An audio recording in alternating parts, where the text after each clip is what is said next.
একজন বক্তা আমাকে ফোন দিয়ে বলতেছে, মেজবা ভাই আপনার নাকি আজকে মাহফিল ঢাকাতে? আমি বললাম হ্যাঁ। কোথায়? আমি বললাম বগুড়াতে। বললো যে আমার মসজিদে একটু আজকে বয়ান করা লাগবে। চলে গেলাম। বয়ান শেষ করার পরে প্রাইভেট কার আছে 4 মাথায়, আমি আছি 4 মাথা থেকে একটু দূরে 7 মাথায়। ওখানে আমি রাস্তার সাথে দাঁড়িয়ে আছি, রিক্সা আসতেছে সব ভরপুর, একটাও রিক্সা ফাঁকা নেই। 2 জন হুজুর আমরা দাঁড়িয়ে আছি।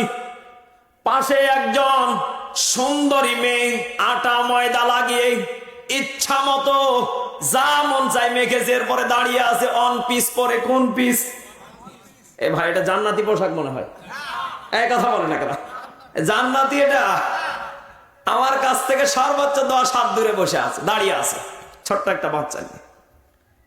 এক দাদা বয়সের এক লোক এসে আমার সামনে দাঁড়ালাম। বললাম দাঁড়া, ভাড়া কত? বলো হুজুর দেবেন কত? আমি বললাম 10 টাকার ভাড়া আমি দেবো 20 টাকা। কয় টাকা? 20 টাকা। কারণ আমার তাড়া আছে, আমাকে যেতে হবে অনেক দূর।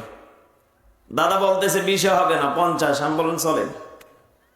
50 বলেছি, এরপরে দেখি ওই দিকে ওই ভাবি খালি এম্বা করছি। টাটা বলছেন না আপনারা?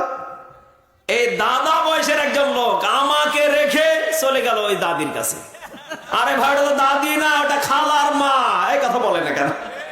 ওই খালার কাছে গিয়ে বলতেছে কই যাবেন? কই 7 মাথা না 4 মাথা। হুজুরা যাবে 4 মাথা, আপনিও যাবেন 4 মাথা, সিট কিন্তু 2টা। মেয়ে বলতেছে না আমি একাই যাব। আচ্ছা বলেন তো দেখি ওই সিটে কি ওঠার মতো জায়গা থাকবে? এবার ওই মনে করতেছে হুজুরের চাইতে বেশি হাদিয়া দিবে, কারণ ওই কোটিপতির মেয়ে হয়তো কোনো রিক্সার জন্য অপেক্ষা করতেছে। মেয়েটার কাছে গিয়ে যখন বলছে ভাড়া কত, বলে এখান থেকে 7 মাথা থেকে 4 মাথা 10 টাকা। দিবেন কত? মেয়েটা বলতেছে আমি দেব 10 টাকা। যখন মেয়েটা 10 টাকার কথা বলেছে, দাদা আবার গাড়ি হ্যান্ডেল ঘুরায় আমার দিকে। আমি বললাম বেয়াদব, তোমরা হলা ইমানি দুশ্মন, তোমরা হলা ইমানদার যারা তাদেরকে পছন্দ করো না, যারা হলো মুনাফিক আর বেঈমান তাদেরকে পছন্দ করো টাকার লোভে। তোমার মতো মুনাফিক আমার কাছে টাইম নাই, একটু দূরে সরে যাও, তোমাদের জন্যই আল্লাহর নার নামক জাহান্নাম রয়েছে।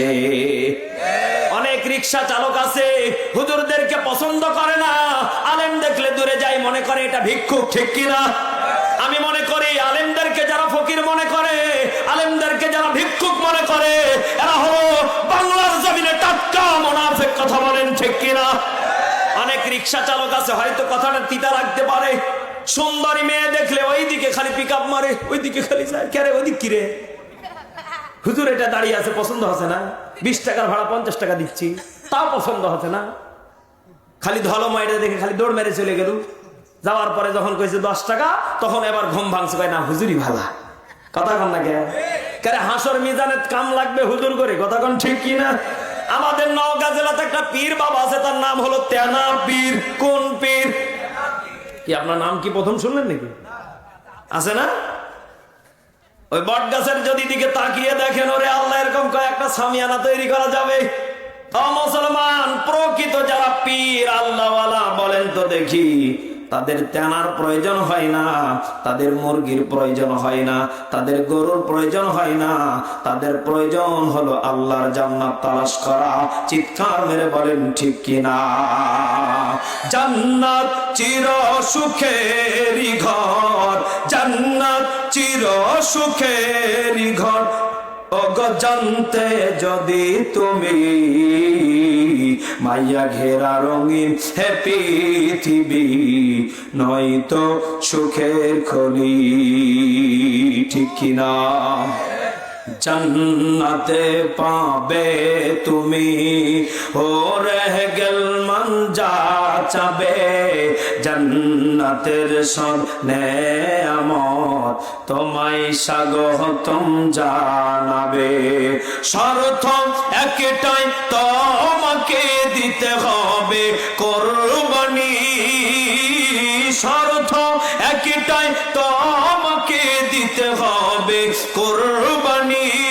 করতে পারো তুমি যদি, করতে পারো তুমি যদি আল্লাহর গোলামি, মায়া ঘেরা রঙিন পৃথিবী নয়তো সুখের খনি, ঠিক কিনা? ও মুসলমান, জবানটা খুলে বলেন তো দেখি, মায়া ঘেরা পৃথিবী সুখের না দুঃখের? যারা আছে আনম্যারিড এরা চিন্তা করে বিয়ে করব কবে, কথা বলেন এখন। এই ছেলেরা টেনশন আছে দেখি। যারা বিয়ে করে নাই ওরা মনে করে বিয়ে করব কবে। যারা প্রবাসে যায় না ওরা মনে বলে প্রবাসে যাব কবে। ও মুসলমান, বাবা আদমের সন্তান যারা হয়েছে তাদের টেনশন দ্বিগুণ আছে। যারা বিয়ে করেছে এরা বলে মুসিবতে আসি, বিয়ে না করেই ভালো ছিল, কথা কোন ঠিক কিনা? এই জন্য আমি আজকে আপনাদেরকে সত্য করে কয়েকটা উদাহরণ দিয়ে যাই। বাস্তব জীবনে, পারিবারিক জীবনে যদি বাঁচতে চান একা বাঁচা শিখুন। কয়জন বলেন বলেন? দুনিয়াতে এসেছিলেন কয়জন? চলে যাবেন কয়জন? কবর একা একা থাকা লাগবে, বলেন তো দেখি। অনেকে আমার দেশের কিছু পাগল আছে, বউকে খুশি করতে গিয়ে হারাম পথে কামাই করে, বউকে খুশি করতে গিয়ে সুদ খায়, বউকে খুশি করতে গিয়ে হারাম কামাই করে, বউকে খুশি করতে গিয়ে জেনা ব্যভিচারে লিপ্ত হয়, বউকে খুশি করতে গিয়ে অবৈধ সাইড থেকে টাকা কামাই করে বউকে দেয়।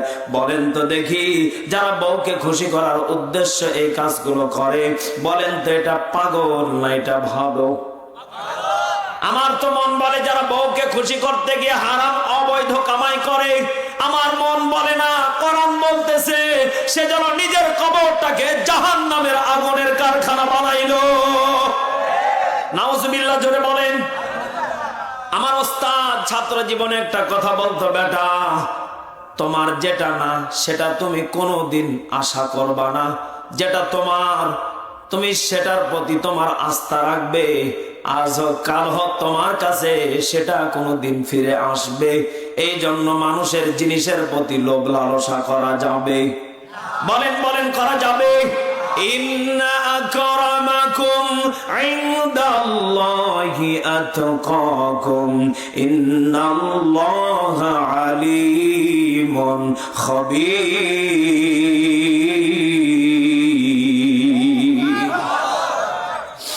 আল্লাহ রাব্বুল আলামিন জানিয়ে দিলেন ইহকালে এবং পরকালে দামি তারা যারা আল্লাহকে ভয় করে। সুবহানাল্লাহ বলেন। আমি আজকে আপনাদেরকে ভয় বিষয়টা কি বোঝাতে চাচ্ছি, আপনারা কি আমার ভাষা বোঝেন? মানে ভয় শব্দটা কি? আল্লাহ রাব্বুল আলামিন দুনিয়া এবং আখিরাতে জানাচ্ছেন ভয় তো তারাই করবে যারা আমি আল্লাহকে ভালোবাসে, কোরআনকে ভালোবাসে, কোরআনকে মহব্বত করে। ও বাংলার মুসলমান, যারা আল্লাহকে ভয় করে তারা কখনো বিড়ি খাবে? এই কথা বলেন এখন। যারা আল্লাহকে ভয় করে তারা কখনো সুদ খাবে? যারা আল্লাহকে ভয় করে নামাজ বাদ দিয়ে প্রেমিকার পিছনে ঘন্টা ঘন্টা সময় দেবে? যারা নামাজ ফাঁকি দেয় এরা হলো টাটকা শয়তান। কারণ শয়তান কোনোদিন চাইবে না নামাজে আসুক, নামাজ পড়ুক, কারণ শয়তানের কাজই হলো নামাজ থেকে গাফেল করা। চিৎকার মেরে বলেন ঠিক কিনা? আল্লাযী খালাকাল মাউতা ওয়াল হায়াতা লিয়াবলুয়াকুম আইয়ুকুম আহসানু আমালা ওয়া হুয়াল আজিজুল গফুর।